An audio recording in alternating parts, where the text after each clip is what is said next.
We have 12 vacancies. 12 cabins, 12 vacancies. Is your time so empty? Well, I run the office and tend the cabins and grounds and do little errands for my mother.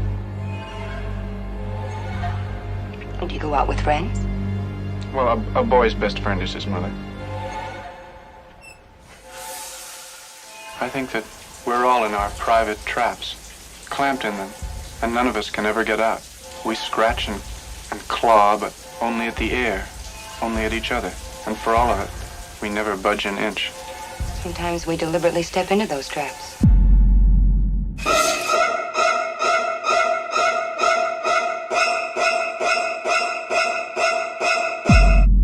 We all go a little mad sometimes.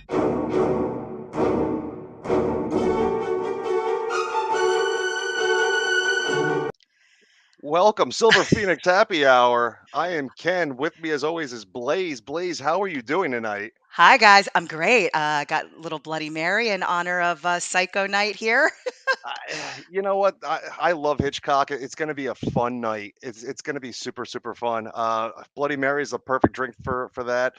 It is getting hot. It is summer. I got a little Sam Adams summer going on right here. Perfect, perfect. I know tonight, actually, too, we are combining two of our segments that we usually do every week. I got together with Nicole, and she came beachcombing with me, and then I went in the kitchen with her. So it's going to be really interesting. We'll see what you guys think. I'm just jealous I couldn't be there for it, for either of them, actually. Maybe Eventually, next one day. time. Right. Maybe next So, time. So listen, we're going to talk a lot about Hitchcock and some other movies that we love. But we've got a jam-packed show tonight. Super excited. Tell us about our guest tonight. This is somebody you know. well, actually, we have Charles Rosenay on tonight, and I've known him from a particular convention that we're going to open up and start with because there's a lot of stories that I don't think I've ever told anybody about, and he might actually help confirm some of these because I might not be able to remember because it was a really crazy weekend. But yeah, but joining us is Charles Rosenay. Hey guys. Hey, Hey. Hi, so welcome to the Silver Phoenix Happy Hour. We got to start with a little cheers first. L'chaim, we got it right. Perfect. so All so right. Charles, you and I go back. God, has it been 10, maybe more years ago? RockCon, night of a weekend of 100 rock stars. 2010. It was 12 years ago. Hard to believe. It was crazy, actually. And one of the things is, I know you're a horror guy too, and we're going to talk about your book that you have out now. But you crossed the streams a little bit with RockCon because a very good friend of mine, John Tierson, was there, Right. who's a musician, as a lot of people might know. And Leslie Dean from Nightmare on Elm Street actually fronts a punk group, which is just fantastic. Um, so tell me a little bit about your love for music and a little bit about your love for horror. Well, I'd been producing Beatle conventions since the 70s, and I always thought that there's that gap where Comic-Con, comic people, cosplay, all that genre stuff go to Comic-Cons, but there's nothing like that for people who love rock and roll. And my brain said, RockCon, it makes sense. And it did, except I lost a fortune and I didn't have deep enough pockets to do it year after year. Yeah. So I got to thank you too, I think, Tell me. because since that show, every year I still get an invite to Randy Jones' birthday celebration Wait, why don't I?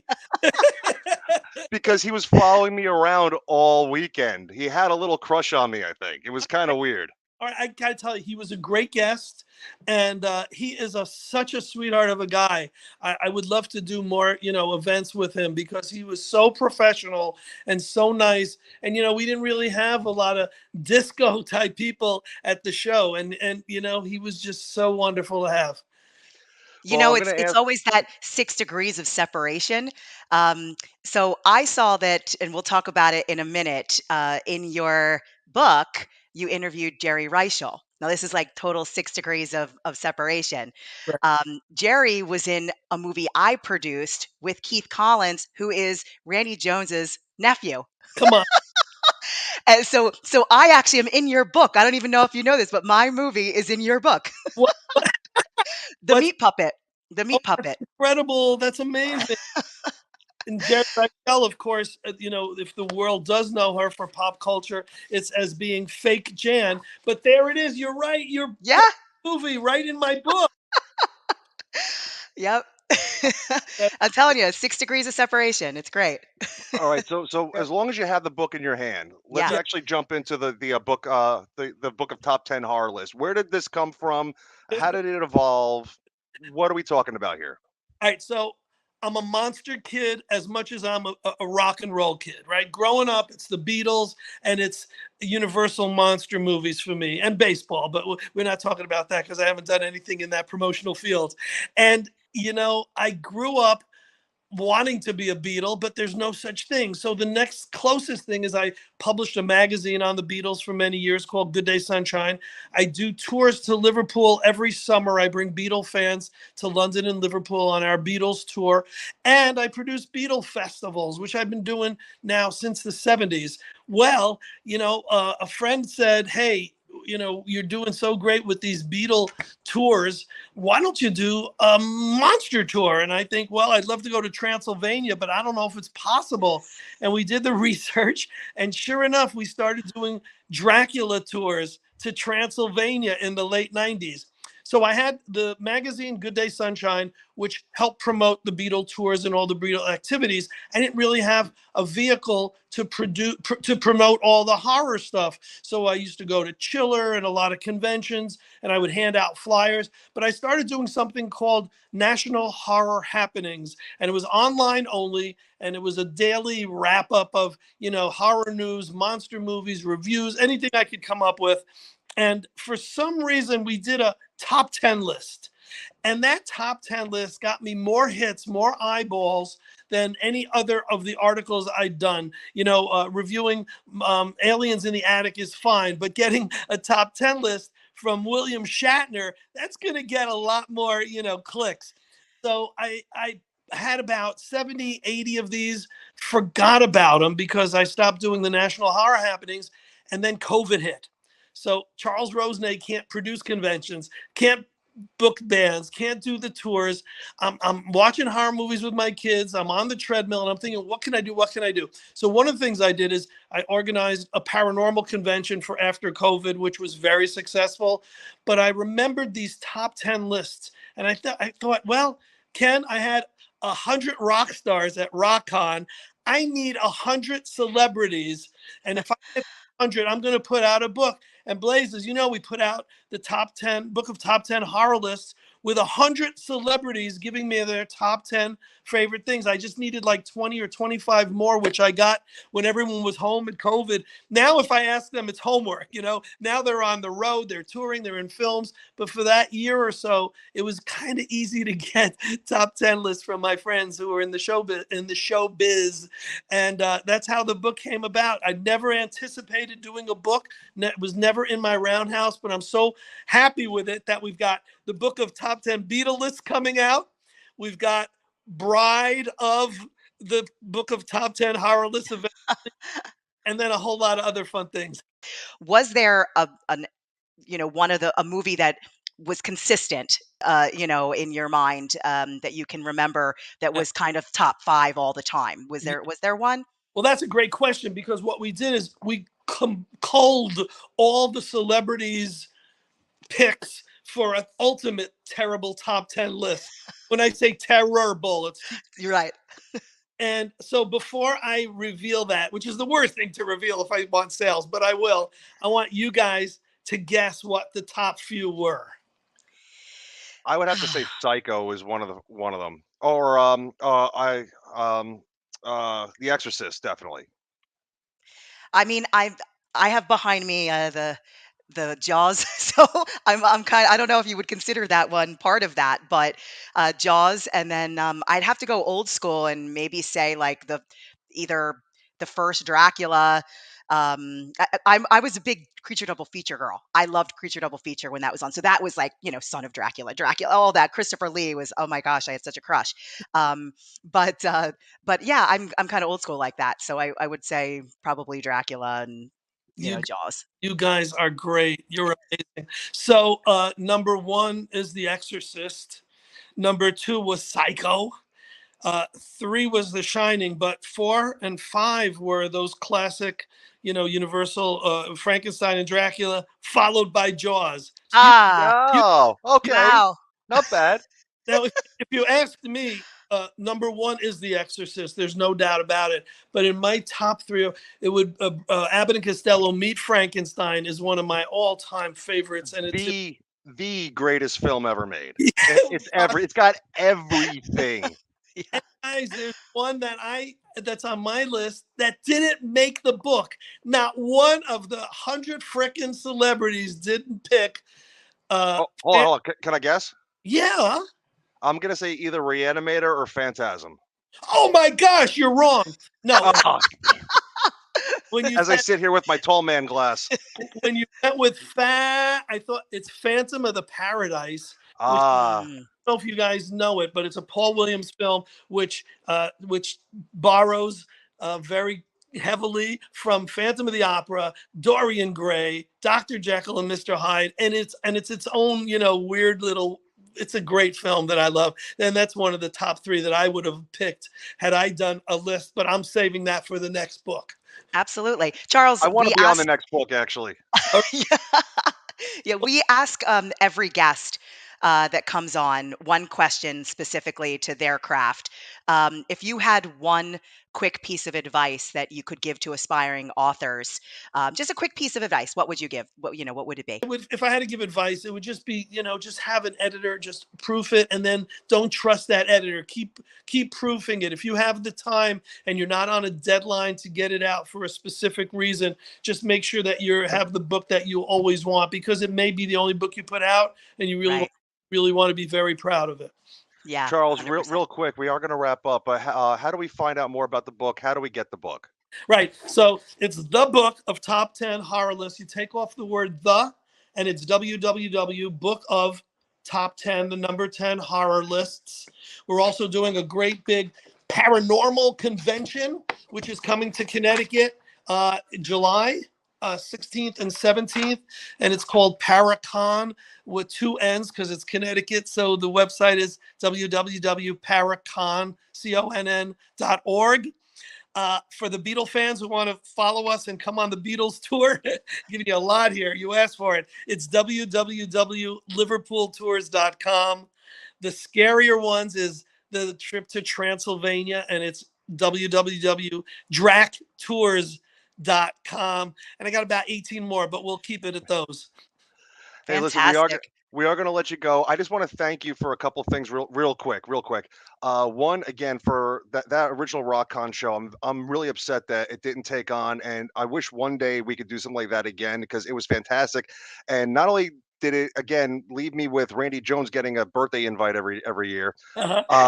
and I have video of him bombing me during during an interview I was doing. Um, but also for Eerie Vaughn, who was there, who I had a blast with, who gave me a giant bottle of Jack Daniels and had me drink it at 10 o'clock in the morning on a Sunday. Wow. And I forgot the rest of the weekend afterwards. So thank you for all of that. I'll leave you with one Eerie Von story. He at that convention, we gave everyone this amazing poster behind them, which showed their maybe best album and what they look like now. And I had every rock star, every person at that event sign it, figuring that someday, if I put them in auction or someday in my own collection, this would be amazing. Eerie Von's the only one who left and stole the poster.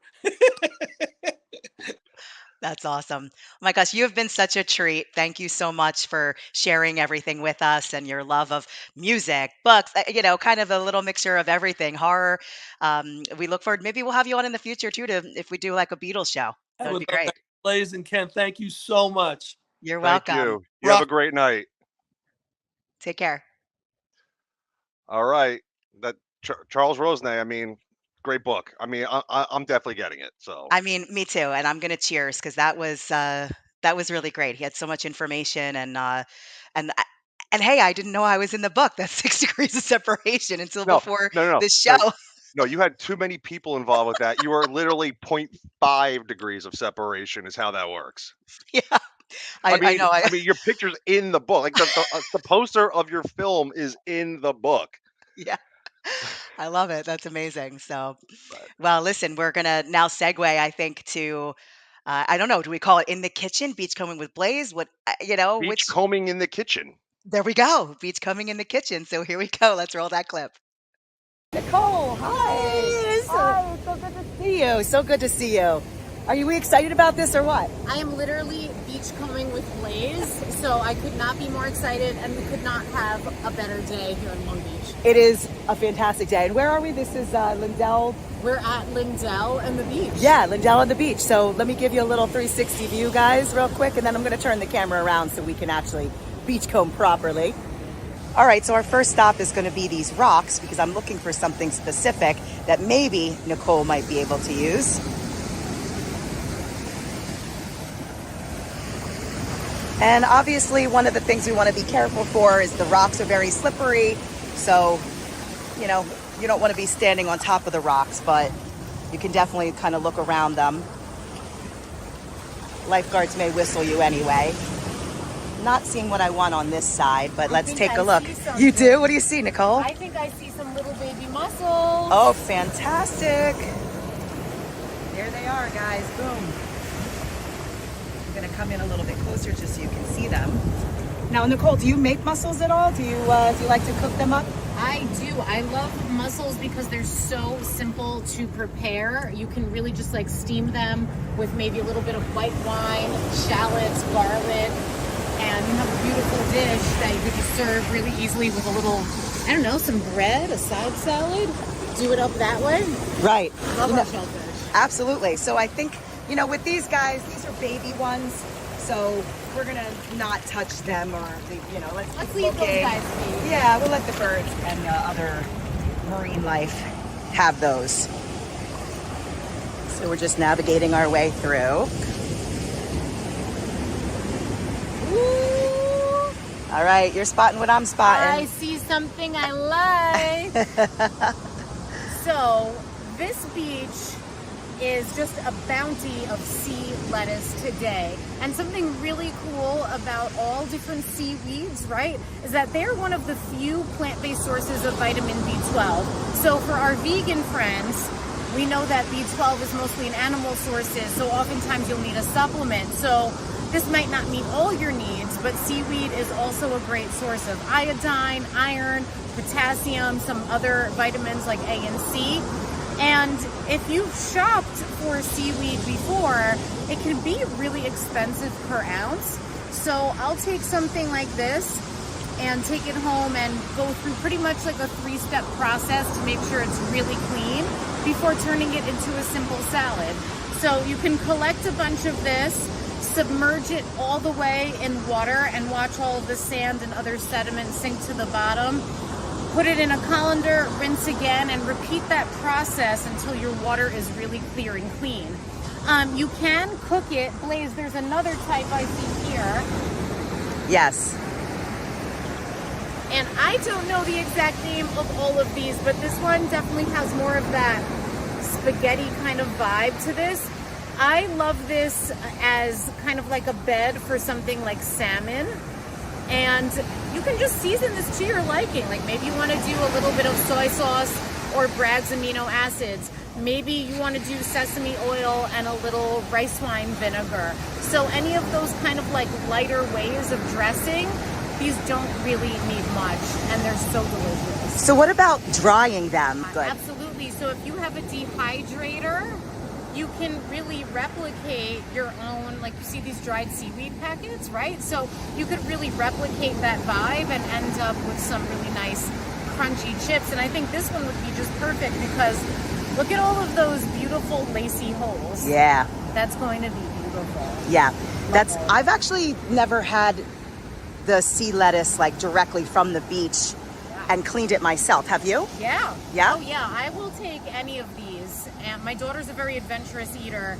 And if there's seaweed on the beach in the summer, she's making me collect it. And we're taking it home and we're trying it. So I would definitely say don't be afraid of it. However, you want to make sure it's really, really clean. Just as you would with your salad greens and your herbs that maybe you're buying fresh from the farmer's market. They came right from the ground, right? So we have to go through that process of getting all of the dirt or sand or grit off of there so that you can have a pleasant eating experience. Right. All right, well, I think that'll about do it for us today. Thank you, Nicole, from In the Kitchen, for being here today and talking to us about everything. We were so lucky today, right? It was a true bounty of the sea out here and at Rindell. I think it was like less than 10 minutes like of us looking around. So it was pretty incredible. But Ken, we wish you were here. Maybe next time. It was Girls' Day. It was Girls' Day. We loved it. We loved it. Girls only. Oh. So until next time, guys, live, learn, and love the adventure. Mwah.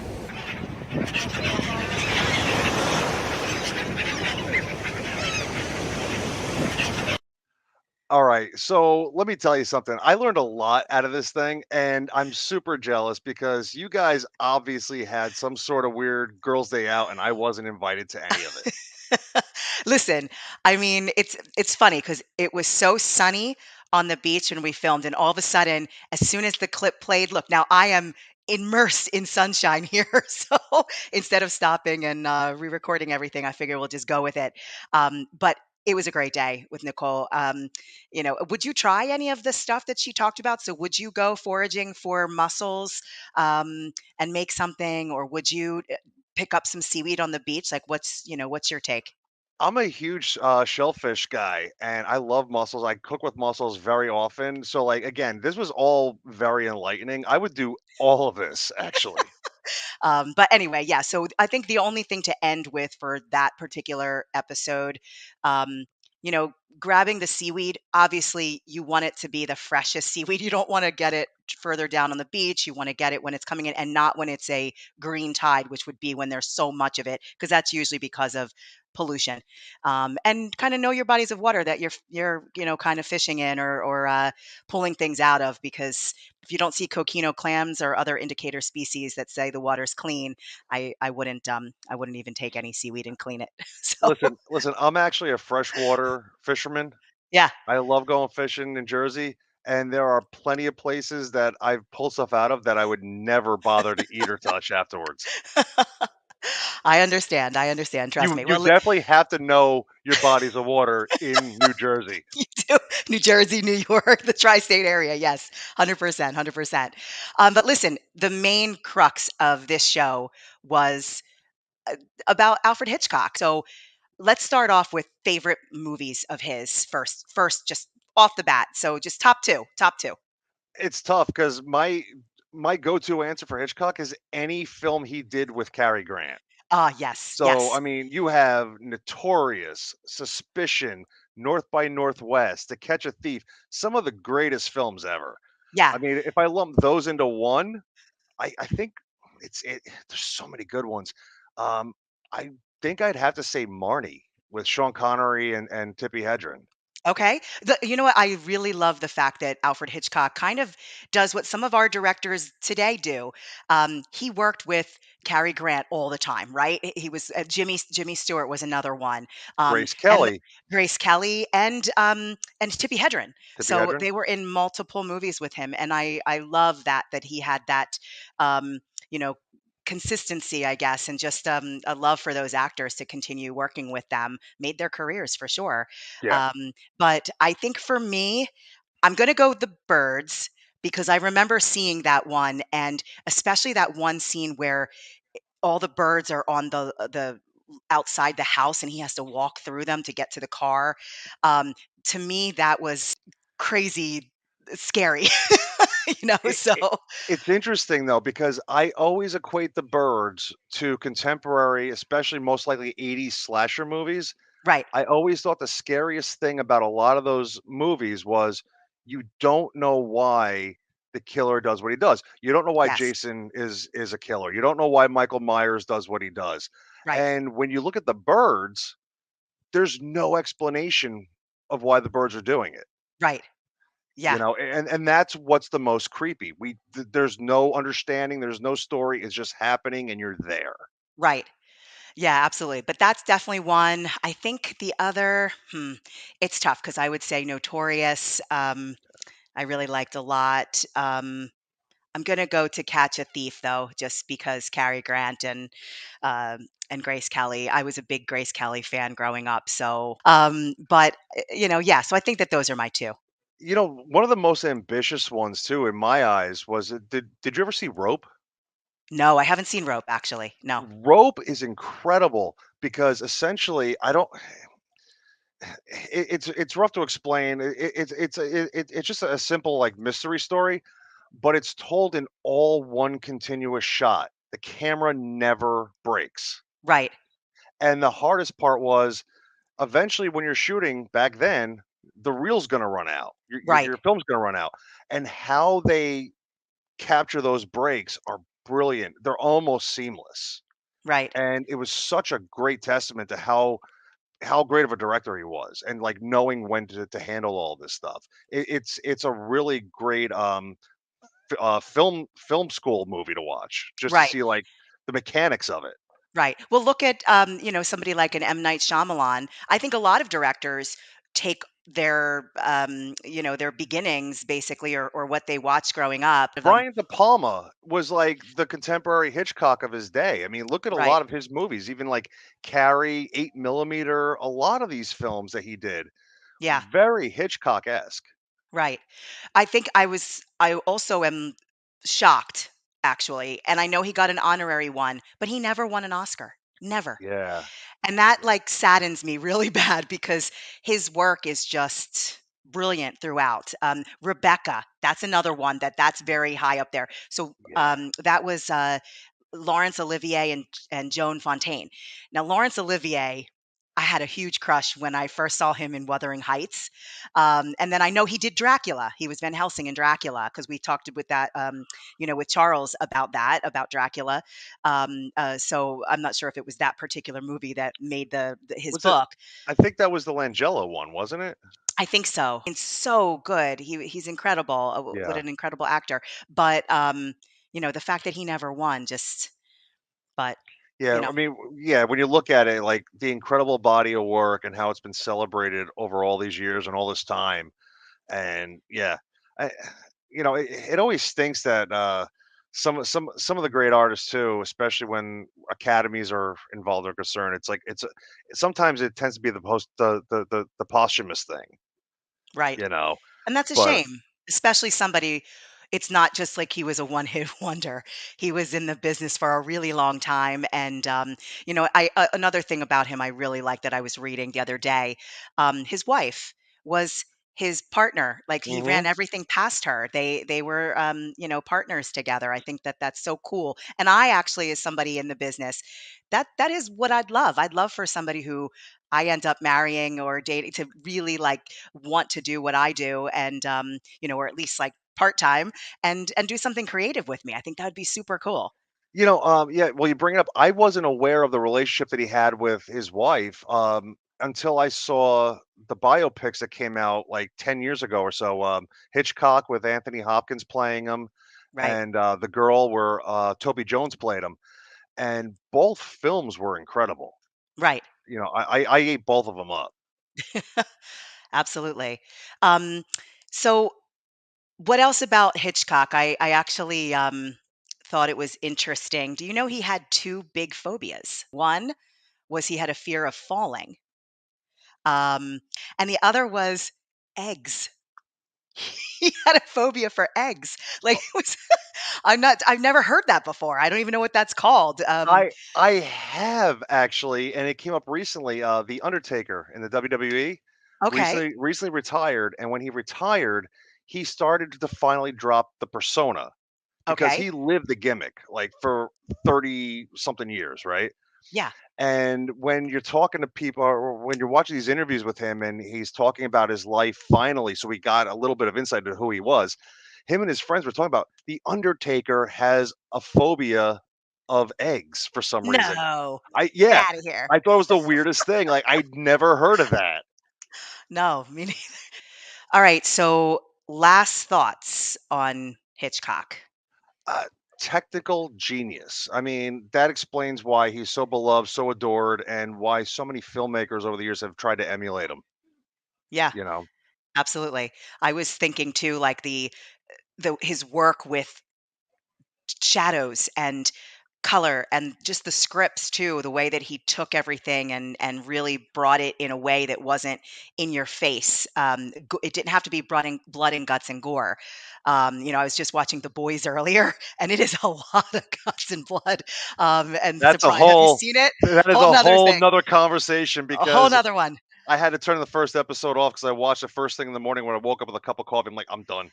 Yeah, but it's so, and granted, that has its Yes. place too, Yes. but, this was There was a way of presenting it without seeing it and still capturing your imagination. yeah, I'm gonna say an elegance to it. Yeah. It was like a nice elegance to it, and I just loved everything about it, so, I could go back and watch anything of his. Matter of fact, this has kind of inspired me. I kinda wanna watch Rebecca again. So also though, he Yeah. was knighted by Queen Elizabeth back in 1980 as well. Well, does that make up for him not getting an Oscar only honorarily? Hey, you know Maybe a what? little bit. Maybe because I'm sure there's not as many people knighted as there are people that have won Academy Awards. I mean, that's true. All right, I'll give you that. With that being Absolutely. said, we will wrap it up from here. Thank you so much to Nicole for meeting me on the beach and combing with me. I hope that you guys will try a little seaweed salad or some mussels sometime. And And also thank you to Charles Rosenay. Check out his book. Great guest. I really can't wait to talk to him again. anyway, all right, guys. On behalf of Solar Phoenix Entertainment, have a great week, Che- guys. Cheers. Cheers.